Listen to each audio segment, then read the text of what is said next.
Ciao a tutti carissimi amici del Go e ben ritrovati sul mio canale o benvenuti se è la prima volta che venite a visitarmi. Ben ritrovati quindi in questa nuova seconda puntata dei Tessugi Flash. Come promesso quindi nel primo episodio, quello diciamo pilota, l'episodio di lancio, da oggi in poi faremo delle puntate molto corte e molto pratiche. Partiamo subito allora con lo studio di questo nuovo Tessugi che è il Tessugi della scala persa.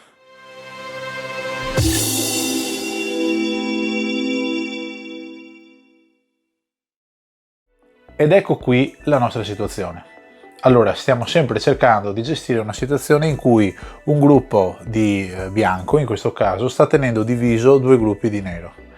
Il fatto quindi di catturare questo gruppo di bianco non è solo una questione di punti, che in questo caso particolare sarebbero 4, quindi 2 pietre catturate più 2 moku, ma il fatto di catturare serve appunto per riuscire a far connettere di nuovo questi due gruppi.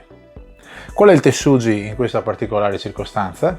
Allora, come nero, che mossa potremmo fare? Beh, possiamo subito notare che se facessimo una mossa a contatto in questa posizione qui, non otterremo praticamente nulla. Beh, il Tessugi consiste in questo Kozumi rispetto a questa pietra, che se osservate tecnicamente si tratta di un ladder block, per cui ecco del perché il Tessugi si chiama il Tessugi della scala persa, perché questa pietra è posta nella diagonale che permette appunto a nero di far perdere la scala a bianco in questo caso, solo che la zocca praticamente vicinissima. In questo caso bianco quindi non ha nessuna possibilità, perché se anche bianco tentasse di scendere in questa posizione e nero venisse qui, bianco in attari se ne deve scappare. Ma se anche bianco non volesse venire qui ma tentasse di andare su verso quella direzione, nero con questa mossa guiderebbe, come si diceva nell'introduzione, bianco verso il bordo, ed ecco che ancora bianco, se tentasse di scendere, nero riuscirebbe a imprigionarlo, avrebbe solo una libertà e bianco è inesorabilmente catturato. Memorizziamo quindi questa forma, i due gruppi separati da due pietre che sono in scala, una scala potenzialmente a vincere. Cosa facciamo noi? Facciamo il Tessugi della scala persa ad un Kozumi ed imprigioniamo le pietre. Andiamo, come ormai di consueto, a fare i nostri due esercizi. Via con il primo.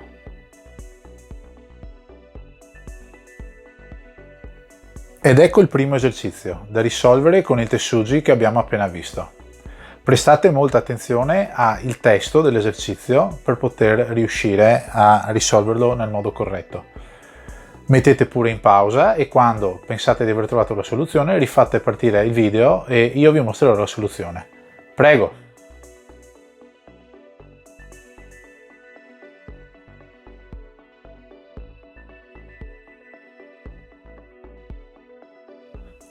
Allora, naturalmente la scala in questo caso da far perdere, visto che la mossa toccava bianco, era a nero e quindi stiamo parlando di questa pietra, e facciamo il nostro ladder block in questa posizione. Attenzione quindi in un modo un po' più articolato rispetto a quello che abbiamo visto nell'esempio iniziale. Nero scappa, bianco chiude, nero scappa, bianco chiude, nero scappa ulteriormente, adesso bianco ha questo taglio per cui da qui può cominciare a bloccare in questo modo, nero sale, bianco viene qui, nero cerca di scappare ma bianco lo blocca, nero è imprigionato.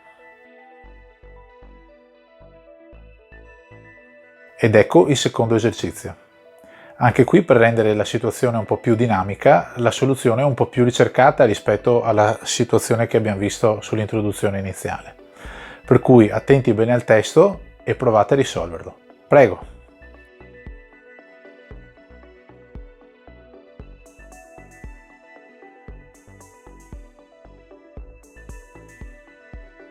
Allora, se avete letto bene il testo d'esercizio, questo ci dava un indizio su un piccolo trabocchetto su cui probabilmente potreste essere caduti.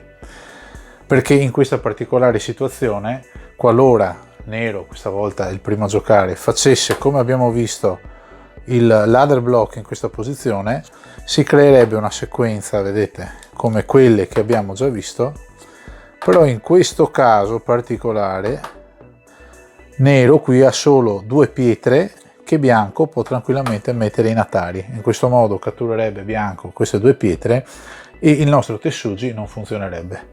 Di conseguenza avreste dovuto trovare una soluzione un po' più diversa, ovvero creare un setup da cui poi partire con il Tessuji, che precisamente è questo. Quindi prima mossa di nero, questa volta cominciamo con un atari, come se fosse una scala regolare che deve partire. Qui naturalmente bianco l'unica cosa che può fare è tentare di scappare via e da qui giochiamo il nostro ladder block in questa posizione.